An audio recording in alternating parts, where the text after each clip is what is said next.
que o Senhor tem para o nosso coração hoje aqui. Evangelho de João, capítulo 6, versos do 1 ao 15, foi o texto que nós lemos, meus irmãos, e não vou ler mais uma vez, mas estaremos citando os versículos à medida que formos trazendo a mensagem nesta noite. Nós estamos caminhando no Evangelho de João, nos milagres de Jesus.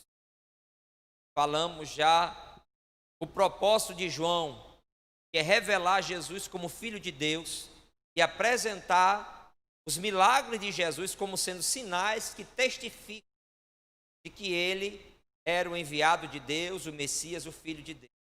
Isso falamos com mais detalhes nas pregações anteriores e você pode acessar no YouTube AD Jardim Guanabara 1. Lá você vai encontrar todas as nossas mensagens nesse tema, os milagres de Jesus no Evangelho de João, para você entender melhor o que estamos fazendo e por que João escreveu esse evangelho. São 4 evangelhos e cada evangelista tem, pelo Espírito Santo de Deus, apresentado Jesus de uma forma muito peculiar. Mateus o apresenta como o rei de Israel, Marcos como servo de Deus, aquele que vem para servir, para sofrer, para entregar a sua vida. Lucas apresenta Jesus como filho do homem, aquele que é o homem perfeito, aquele que é o homem ideal, aquele que é o homem que agrada a Deus em todas as coisas e que de fato obedece a Deus como o homem perfeito. E João apresenta Jesus como sendo filho de Deus, mostrando que Jesus ele já estava no princípio com Deus, ou seja, Jesus não passou a existir quando Maria engravidou pelo Espírito Santo. Não, Jesus ele já existia desde a eternidade. Ele estava no princípio. Ele é o verbo que se fez carne, João vai dizer. E nos seus milagres, Jesus é reconhecido.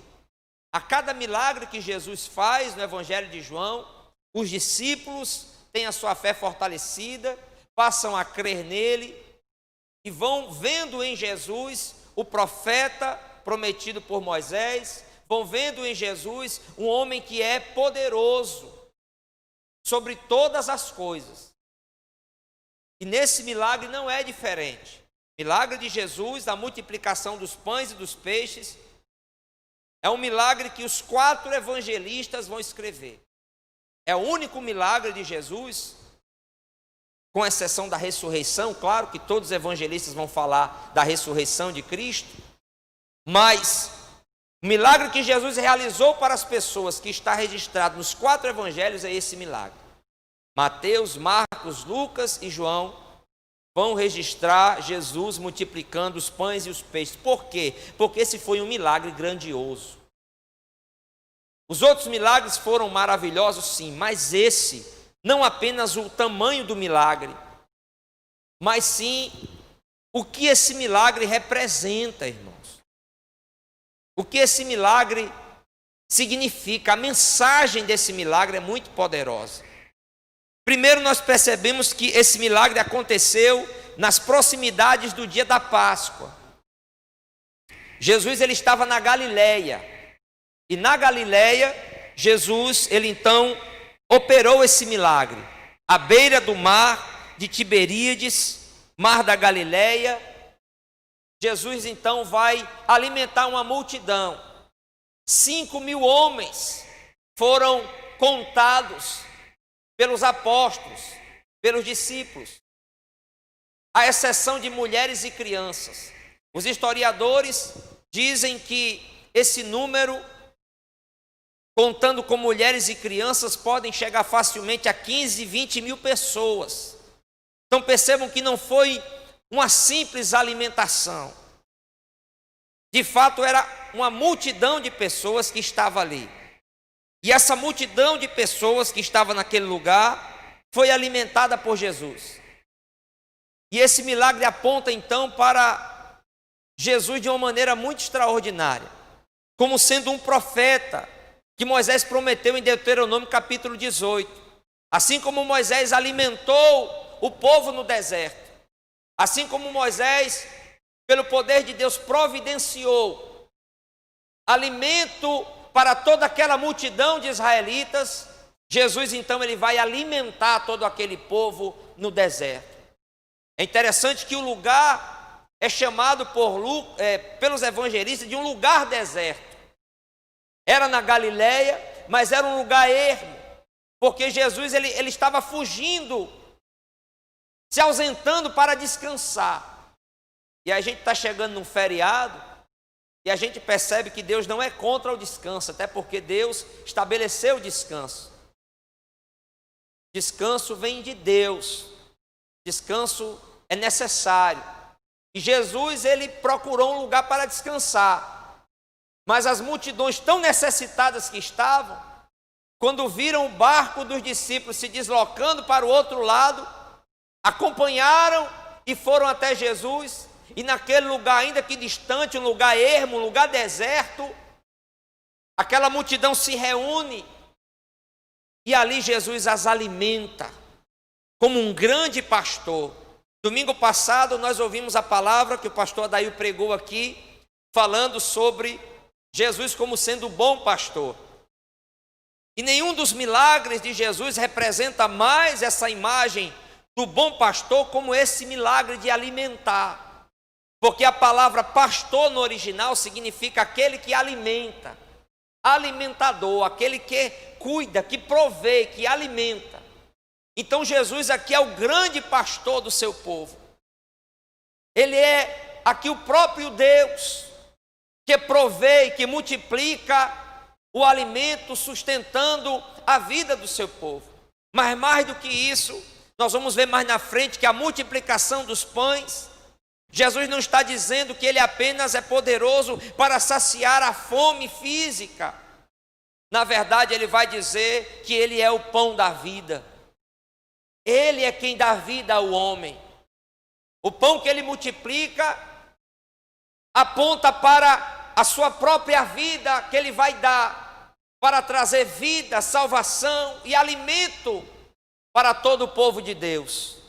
Interessante que os evangelistas vão registrar, com exceção de João, que só registra essa, mas Jesus ele operou uma outra multiplicação.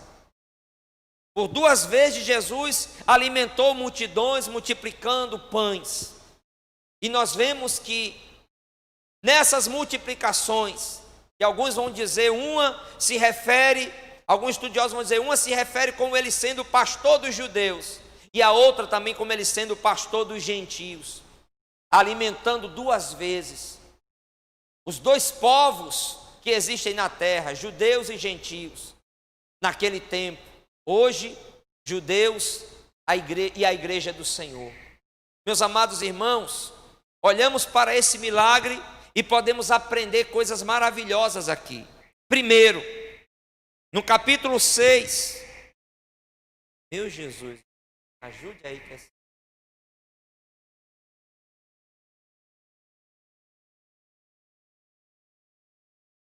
No capítulo 6, e o versículo de número 2, nós percebemos que João vai dizer que seguia-o numerosa multidão, porque tinham visto os sinais que ele fazia na cura dos enfermos. Então, o primeiro ensinamento que eu quero trazer nesse milagre de Jesus é que nós precisamos discernir aqui os verdadeiros discípulos dos discípulos interesseiros. Percebam que essa multidão que estava atrás de Jesus, e mais na frente nós vamos ver, principalmente a partir do versículo 22 até o versículo 65, Jesus vai deixar claro que aquela multidão estava seguindo ele, inclusive até um lugar deserto, um lugar distante, porque queriam comida, porque queriam ter as suas necessidades pessoais atendidas.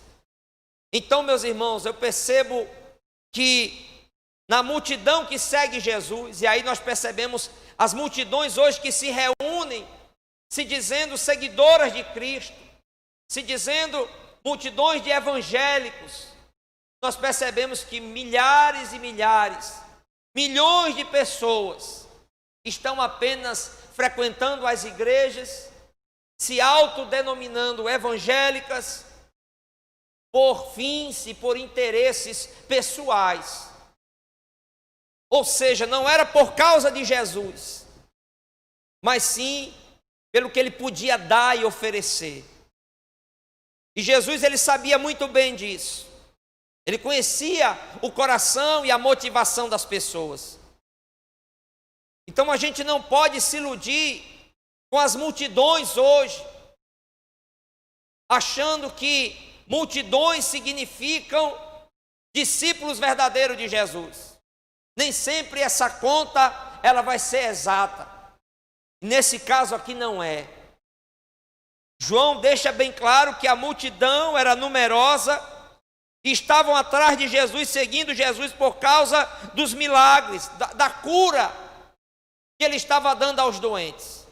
Então tem muita gente, irmãos, seguindo a Jesus por interesses pessoais, por autopromoção, por necessidades pessoais.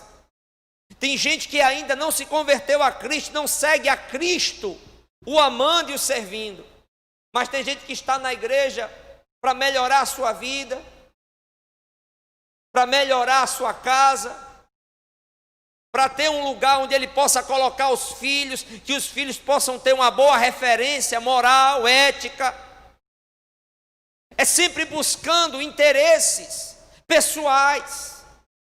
Gente que vem à igreja só porque está doente, só porque está passando por crises financeiras, e nós estamos vendo um evangelho que prega a prosperidade, e são as igrejas mais lotadas, os cultos, as campanhas de milagres, de cura, de vitória financeira, de causa impossível, são as campanhas mais lotadas, mais cheias de pessoas. E nós vamos ver que por trás dessa multidão há muita gente, são muitos corações buscando satisfação pessoal e querendo seus interesses pessoais. Vivemos um tempo do individualismo, e se na época de Jesus já era difícil, as pessoas já olhavam para o seu próprio umbigo, para as suas necessidades, hoje ainda mais. Pessoas estão em busca de um evangelho que atenda a necessidades pessoais, particulares. Algumas dessas são até mesquinhas, egoístas, narcisistas. E Jesus, ele conhecia essa multidão, e João vai dizer que aquela multidão estava atrás de Jesus por causa dos sinais que ele fez, não por causa de reconhecer quem Jesus era, mas porque ele tinha curado muita gente. E naquele tempo era muita gente doente, era muita gente com fome, era muita gente necessitada, era muita gente passando por privação. Então, quando viram um homem curando os enfermos, expulsando os demônios, repreendendo todo tipo de mal, as pessoas corriam até Jesus. E quando recebiam, dificilmente continuavam a segui-lo. Quando recebiam, dificilmente continuavam como discípulos verdadeiros. Nós vimos na nossa série, quando falamos sobre o paralítico no tanque de Betesda, que Jesus o curou e depois o encontrou fazendo algo ali, e ele disse: olha, cuidado, não peque mais para que não te aconteça coisa pior. Ou seja, aquele homem não estava seguindo Jesus. Aquele homem não procurou saber quem tinha curado. Ele simplesmente recebeu o milagre, recebeu a cura, passou a viver como bem entendido. Jesus vai repreendê-lo por isso. Então esse é o primeiro ensino que nós aprendemos aqui nessa palavra, nesse milagre, é discernir seguidores de verdadeiros discípulos. E aí nós olhamos para o nosso coração e precisamos dizer: eu faço parte de que grupo? Eu faço parte de que multidão? Daquela que está buscando apenas seus próprios interesses, daquelas que só quer apenas receber a bênção, o milagre e a vitória, ou daquela que está comprometida com Jesus, que toma a sua cruz, que segue Jesus a cada dia, que procura andar em integridade, seguindo o exemplo do Senhor? Qual multidão a gente faz parte? que povo a gente está inserido. Não nos deixemos levar por manipuladores, não nos deixemos levar pela mensagem do evangelho fácil, não nos deixemos levar pelas multidões. Não nos deixemos, porque Jesus não se deixou levar. E Ele nos ensinou, nem toda a multidão vai estar voltada para adorar Jesus. Então isso é muito importante. Pastor, o senhor é contra a igreja cheia? Não. Longe de mim, eu quero ver sempre a igreja lotada. Mas eu tenho um compromisso, não simplesmente lotar a igreja com qualquer mensagem. Eu tenho um compromisso de não usar meios e artifícios para atrair as pessoas, porque isso é muito fácil de fazer. Trazer mensagens que mostrem apenas soluções para necessidades, porque nós vivemos uma sociedade carente. Então, se você começa a pregar um Jesus que veio para resolver os meus problemas, e não um Jesus que veio para resolver a minha situação com Deus, como pecador que precisa de salvação, eu estou pregando um evangelho apenas voltado para a necessidade do homem, para o aqui, para o agora. Não sou contra a prosperidade, não sou contra você colocar diante de Deus necessidades, não. A palavra nos ensina a orar, a pedirmos, a colocarmos diante do Senhor as nossas ansiedades, as nossas preocupações, mas nós não podemos seguir a Cristo por isso. Porque no dia que a gente tiver isso, a gente deixa de seguir. A gente não pode simplesmente seguir Jesus, porque estamos num aperto, precisando de algo. Não, precisamos buscar a seguir a Cristo, pelo que Ele já fez por nós, pelo seu amor, reconhecendo que Ele é o nosso Salvador, Ele é o nosso Senhor.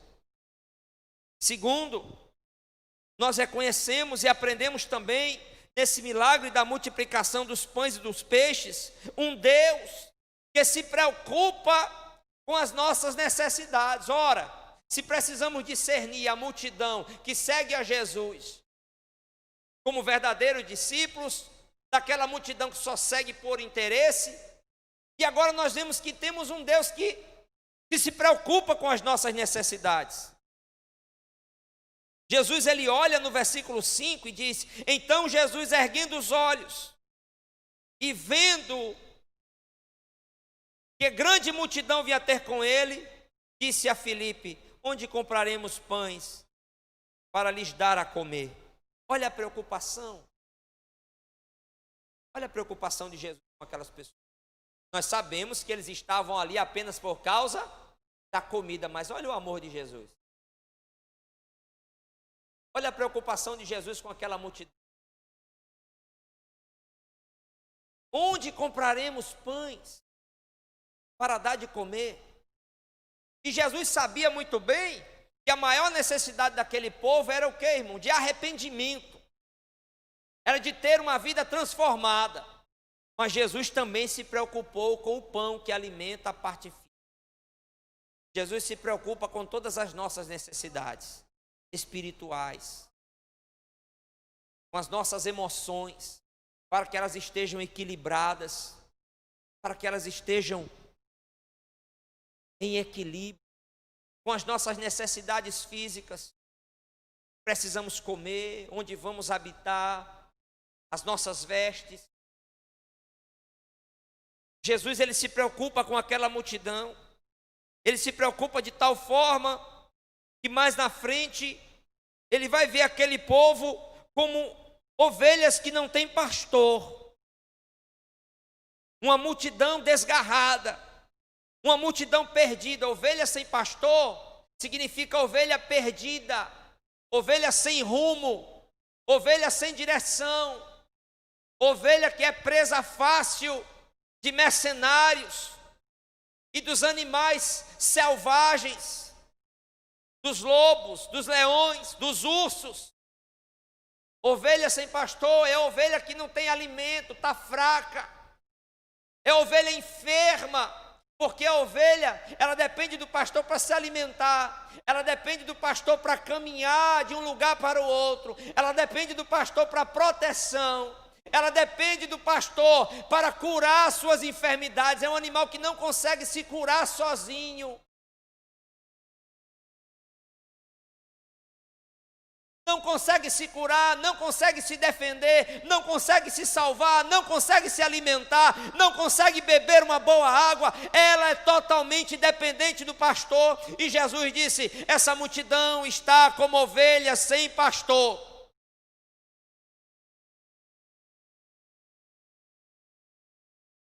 Embora Israel tivesse sacerdotes, escribas, doutores da lei, os fariseus, os saduceus, mas eram ovelhas sem pastor, eram ovelhas que não estavam sendo cuidadas.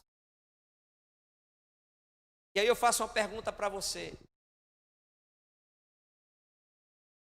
é possível viver um evangelho sem ser pastoreado, sem estar numa coletividade, numa congregação, sem fazer parte de um rebanho? Biblicamente não. Biblicamente não. Eu não duvido de que Jesus, ele é o pastor perfeito. Ele é o sumo pastor da igreja. Ele é o nosso pastor.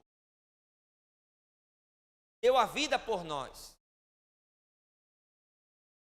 Mas o pastor também colocou, esse pastor que ama a igreja, deu a vida pela igreja, ele também designou pastores para o seu rebanho, para cuidar do seu rebanho.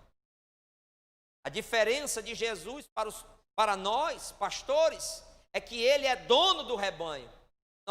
Nós trabalhamos para ele. Essa é a diferença. É que Jesus, ele é dono do rebanho. E os pastores que ele deu à igreja trabalham para ele. E também fazem parte do seu rebanho. Mas não existe igreja bíblica sem ser coletiva, sem estar debaixo da autoridade da palavra, sem ser adornada pelo Espírito Santo com dons, com fruto do Espírito, sem ser guiada por líderes.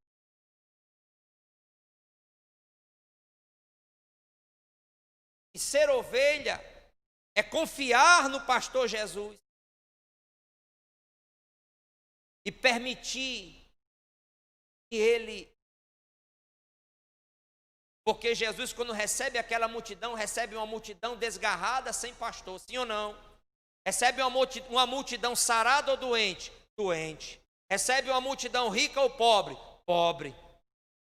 Recebe uma multidão santa ou pecadora? Pecadora. Ele recebe aquela multidão do jeito que ela vem, cheia de necessidades, ovelha desgarrada sem pastor. O que é que ele faz? Ele forma um grande rebanho,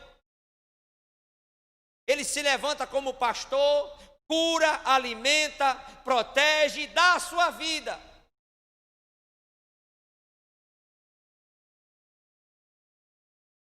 Precisamos seguir esse pastor, porque não há outro pastor melhor que ele. As pessoas que não seguem a Cristo, seguem a outro tipo de pastor. Pastores segundo seus corações. Eu não estou falando apenas nas religiões, mas no próprio mundo. Quem não é guiado por Cristo é guiado por outras pessoas, por outras coisas, por outras ideologias. Não existe um ser humano que não é guiado por algo, por uma ideia, por uma filosofia, por uma ideologia, por um líder. Mas nós escolhemos. A graça de Deus nos alcançou. Nós estamos seguindo a Cristo. Ele é o nosso pastor. E Jesus não abre mão de ser um pastor exclusivo.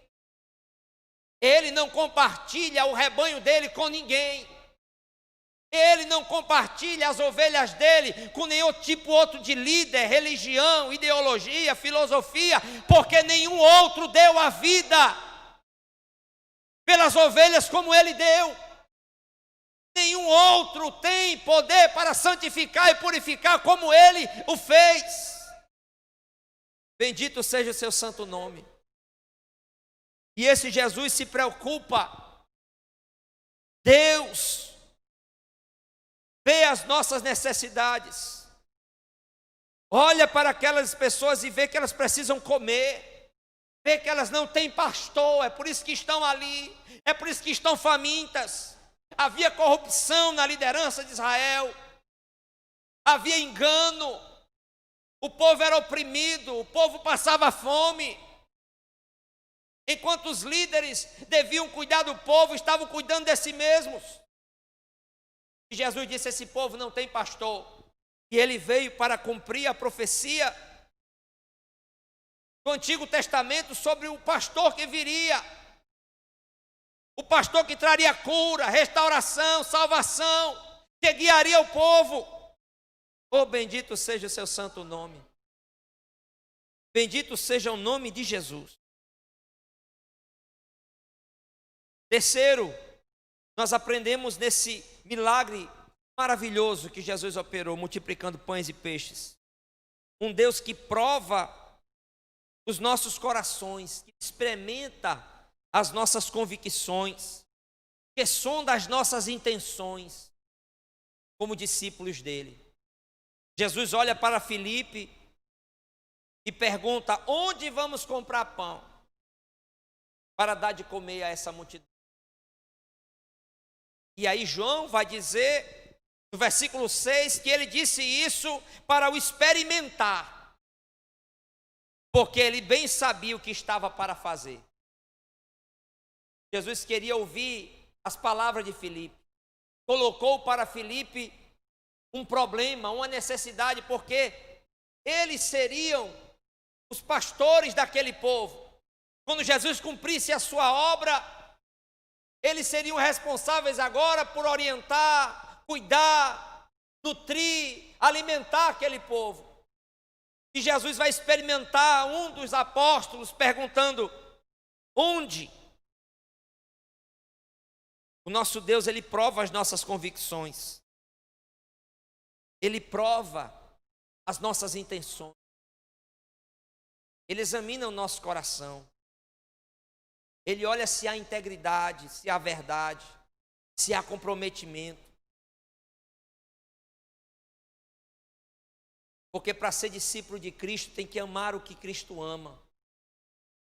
Para ser um servo do Senhor tem que se preocupar com aquilo que preocupa o coração de Deus. Tem que chorar com aquilo que traz também tristeza ao coração de Deus. Tem que se alegrar com aquilo que alegra o coração de Deus.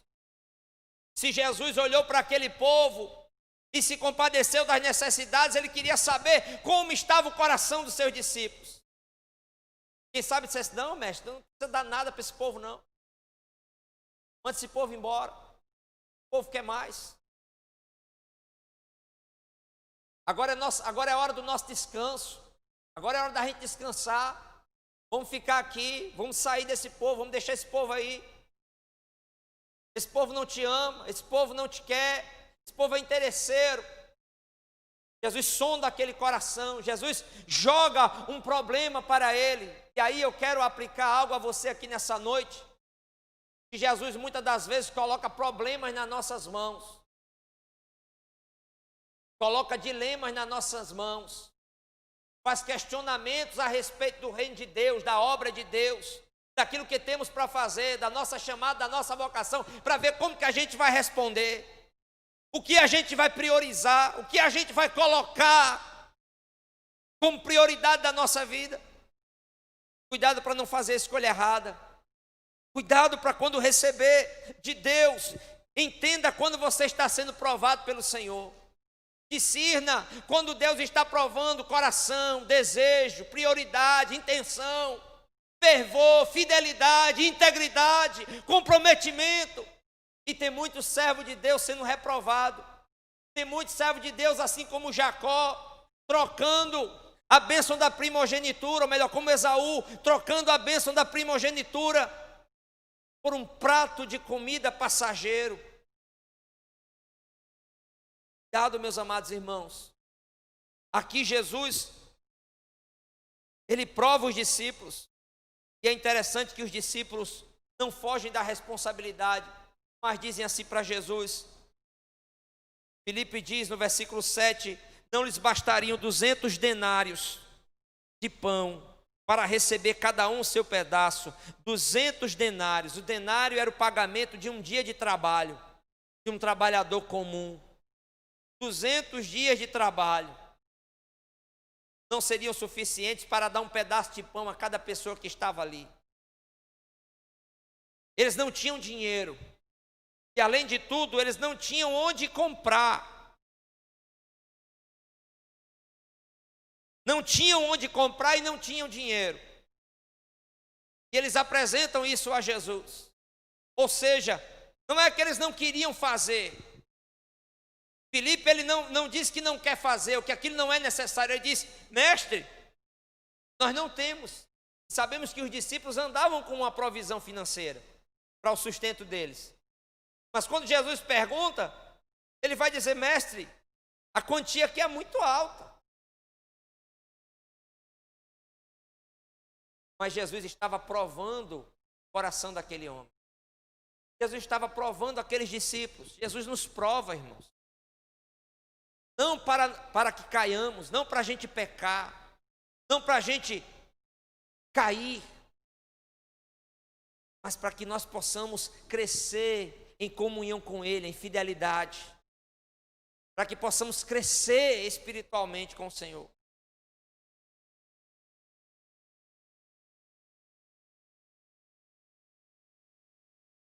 Os discípulos estavam então sensíveis, mas não sabiam como fazer. Então, o mais importante, cuidado para simplesmente responder não para Deus. Deus pode estar testando seu coração.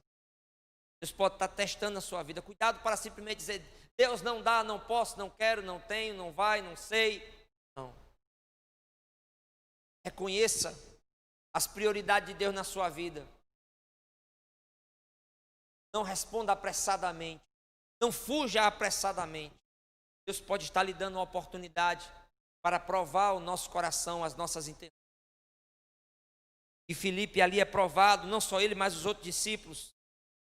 Quarto lugar, quarto ensino que eu aprendo nesse milagre, é um Deus que sabe o que faz. Aleluia. É um Deus que já possui a saída para as nossas necessidades. Aleluia. Enquanto nós conseguimos enxergar apenas que 800 denários não são suficientes, ou melhor, 200 denários não são suficientes, Jesus já sabe o que vai fazer. Jesus já sabe como vai fazer, onde vai fazer. Isso é maravilhoso. Ele conhece as nossas necessidades, Ele se compadece das nossas necessidades e Ele sabe o que vai fazer para suprir as nossas necessidades. Ele sabe onde está o recurso, aleluia.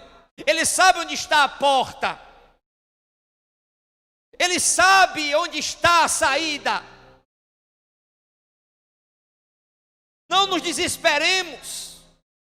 Aquele que segue a Jesus verdadeiramente, ainda que não consiga enxergar, ainda que reconheça a sua fraqueza, a sua impotência, e diga como Filipe, 200 denários não são suficientes. Há um Deus que já tem o recurso, que já tem a provisão. Há um Deus que cuida do seu povo. Há um Deus que já tem a resposta. Aleluia. Não retroceda, não negue a fé. Não abandone a caminhada por não ver uma saída.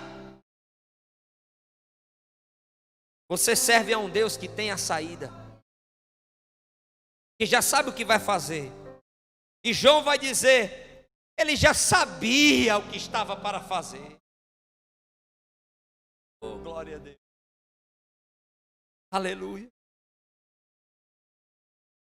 E depois que Filipe diz isso, diz a palavra no versículo de número 8, que um dos seus discípulos, chamado André, irmão de Pedro, informou a Jesus: tem aqui um rapaz, possivelmente um menino, um jovem ou até mesmo um escravo, que tem 5 pães de cevada.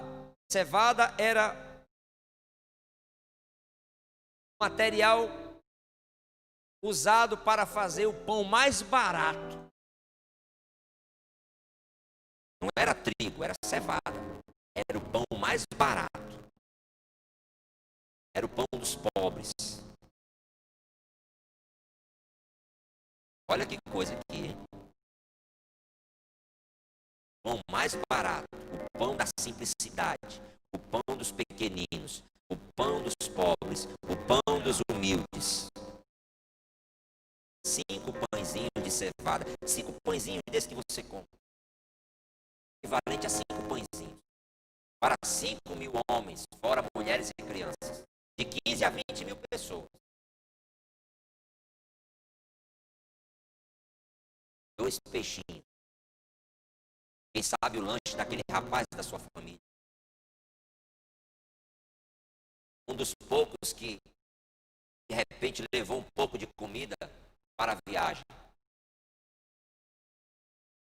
E André diz: tem aqui um rapaz. Mas ele diz assim, como que, sem ter muita esperança. É a única coisa que a gente encontrou aqui. 5 pães e 2 peixes. Mas o que é isso para tanta gente? Eu aprendo esse milagre que Deus, Ele nos ensina a dependermos dEle. Depender do Senhor. Não dependemos do Senhor enquanto os nossos recursos forem pequenos. Às vezes a gente acha que depende de Deus, mas de fato a gente só depende de Deus quando a gente está diante de uma situação em que não há nada que nós possamos fazer. Aí de fato será a nossa dependência. E Pedro diz assim, André diz assim: Senhor, o que é isso? Percebam, irmãos, que havia ainda uma fé vacilante.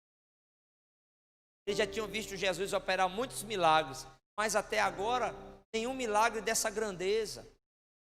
Criar pão, porque Jesus criou o pão. Jesus criou pão e peixe, porque Ele é Deus. Alguns teólogos liberais e céticos vão dizer que muitas pessoas, vendo que aquele menino trouxe pão e peixe, se comoveram e começaram também a repartir o que tinham. Você sabia disso? Querendo duvidar do milagre de Jesus. E muitas pessoas vendo que o menino deu, então um passou a dar, o outro também, todo mundo foi alimentado. Mas a palavra, e João não se engana porque ele estava lá, ele foi testemunha ocular.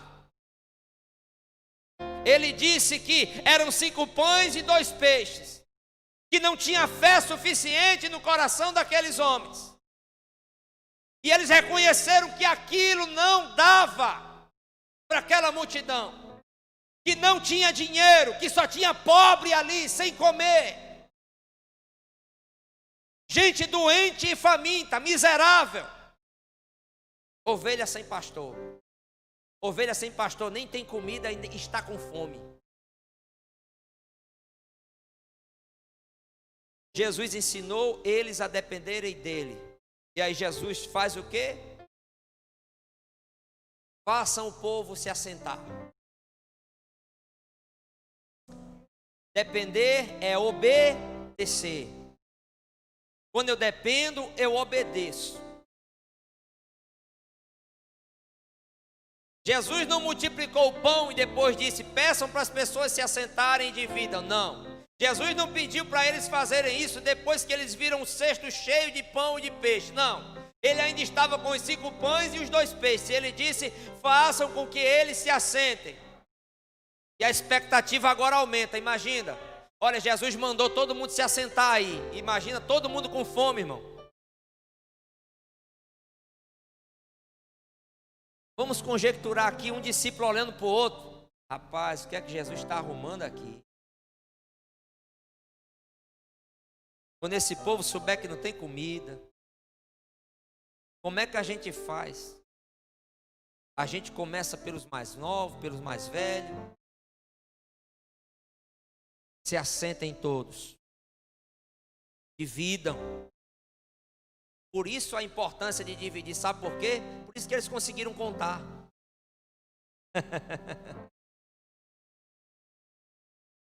À medida que eles iam dividindo, eles iam contando. Quantos tem aí? 30, 50, 100? Vamos contar só pelos homens, que é mais fácil, porque senão a gente não termina aqui.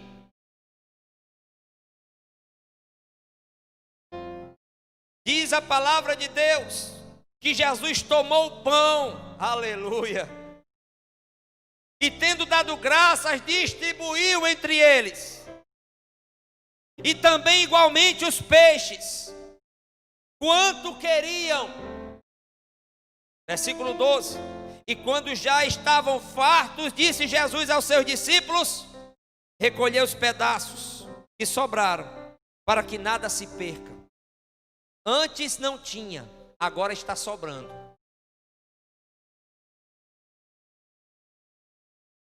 Antes não tinha dinheiro, antes não tinha pão, antes não tinha peixe. Agora está sobrando. É interessante que muitas das vezes nós pregamos essa história e colocamos o menino como personagem principal dessa história. Mas eu lhe pergunto, o menino não é o personagem principal dessa história, porque ele só tinha 5 pães e 2 peixes. Sabe o que significa? É que aquilo que a gente tem não dá.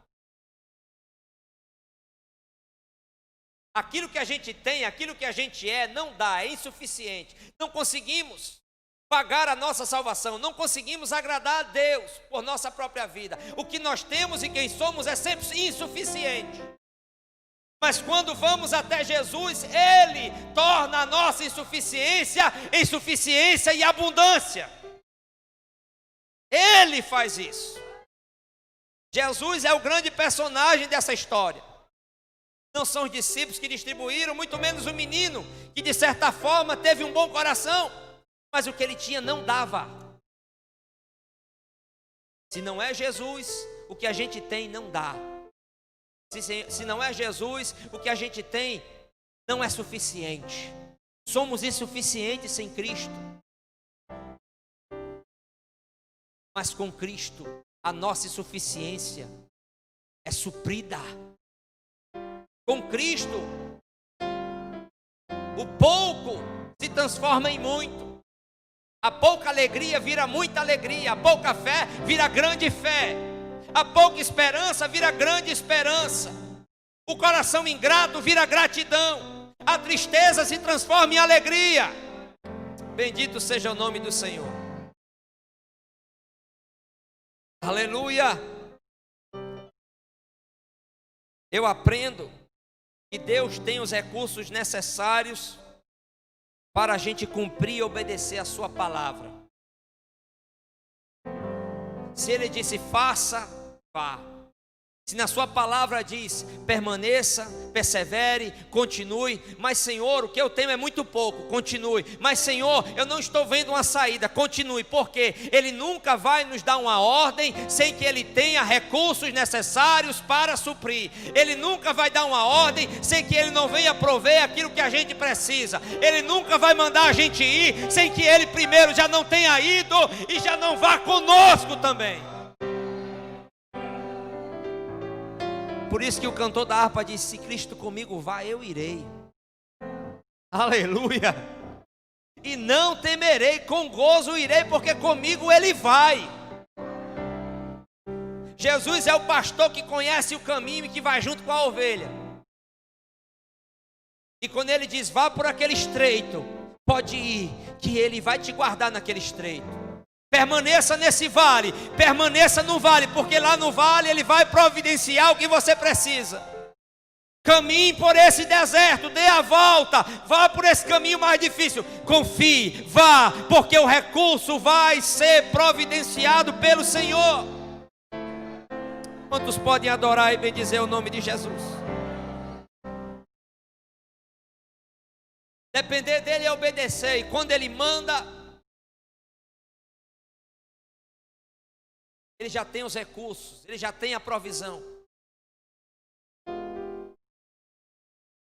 Em último lugar, Deus espera que nós coloquemos à disposição dele, do reino dele,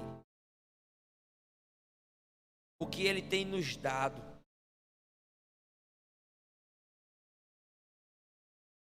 Cinco pães e 2 peixes alimentaram a multidão, sobraram 12 cestos cheios.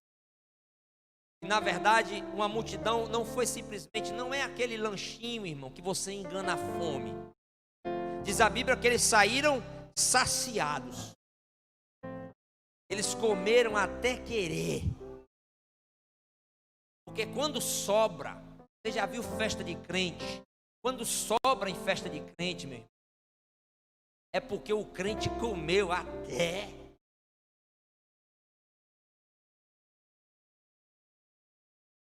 Se chegar numa festa de crente, for lá no caldeirão, na cozinha, tiver sobrado, pode ter certeza. O pessoal saiu assim, ó.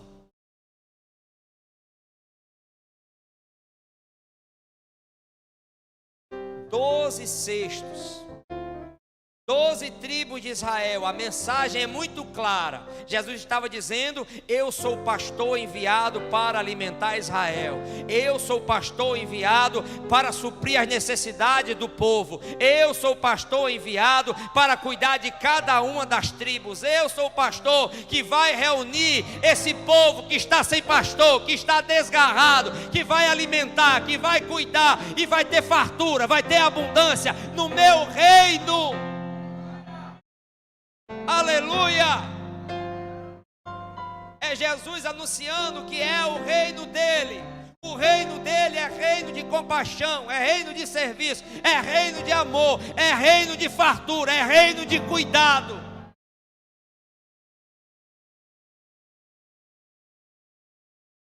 Então nunca imagine que esse milagre está falando apenas de material para a nossa vida. Porque foi isso que Jesus vai criticar lá na frente. Esse milagre está dizendo que Jesus, ele é o pastor que alimenta. E ele vai dizer que lá na frente, no Evangelho de João, versículos seguintes, ele vai dizer que a sua carne e o seu sangue é que são verdadeira comida e bebida.